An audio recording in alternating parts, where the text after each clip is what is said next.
What we need instead of definitions are stories. Stories have the power to connect us through feeling. By sharing what we have experienced, what the word trauma means to us, and what a microaggression looks like, we feel for one another. Through stories, we can share the moments that broke us down, but also the moments in which we show resilience and demonstrate the strength of the human spirit. So, let me share a story with you today.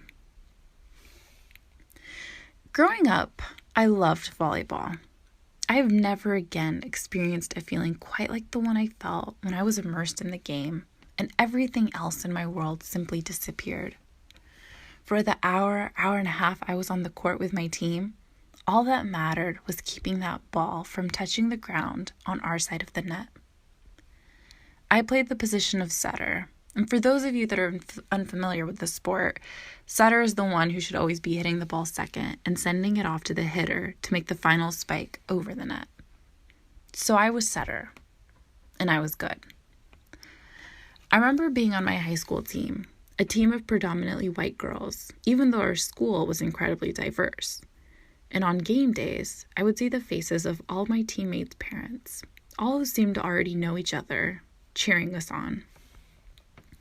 One day, our team had just loaded the bus and we were off to an important away game, a game against our rival school, and there was excitement in the air. I took a seat in the front with a friend, and our coach was in the seat adjacent. After some conversation, he asked me, "So, are your parents excited to watch you play tonight?" He asked like he already knew the answer to the question. Of course my parents were coming to watch, and of course they were excited. I saw a perplexed look cross his face when I responded and said, "No, they actually aren't coming. They're really busy." He shared a confused chuckle and said, "What? What could be more important than their little girl's volleyball game?" I remember just letting out a bit of controlled laughter and then silently looking out the window the rest of my way there. Because the truth was, there was a lot that was more important to them than my game. My parents took priority in getting enough rest before their next laborious work day and figuring out how they were going to make ends meet. They didn't have the privilege of taking pride in their daughter's athletic capabilities. In fact, they didn't have the privilege to attend my band recitals, my elementary musicals, or even my high school graduation. It's the reality for a lot of immigrant kids and their families. Support comes in the form of providing food, shelter, and clothing. Expecting more than that from my parents would be ungrateful and selfish. It would be insulting to highlight what they couldn't give us by negating everything that they did. I looked out the window of that bus and I remember silently crying because in that moment, I knew I wasn't like everyone else on the bus with me. It is these moments, however, that have been seared into my memory. They are what have made me push harder to achieve all that I can. They are what have taught me that I am strong, I am resilient, and even without the things that everyone else has, I can be great. Now, I know I didn't just end racism or reveal a secret formula that educators can tap into that will magically make social justice-oriented education easy. But I hope that in the few minutes I was sharing my story, that you were able to connect to me. That in these few minutes, I wasn't a stranger in front of you, but a girl whose pain you could sympathize with.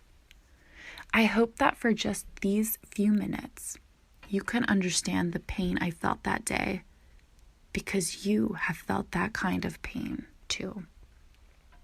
You see, we constantly start conversations about racial equity with recognizing positionality.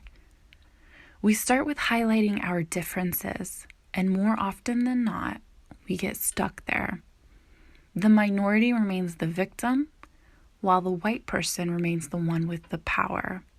And rather than identifying this positionality, productively reflecting on it, and then actively working towards change, we dig our heels in where we are, live in the pain that those conversations have induced, and fail to make the small mental changes we need to make as a community in order to shift the culture of our society. By sharing stories, we can create a connection between those in power and those who lack it, and allow for a common ground. Additionally, we can break down barriers between students and academia and give them the tools to be able to tell their own stories, to give them the voice that doesn't just make them victims, but allows them to be active agents of change. Not just so that we can feel their pain, but so that we can participate in their triumphs. We can teach our kids that just like them, we struggled, but just like us, they will overcome.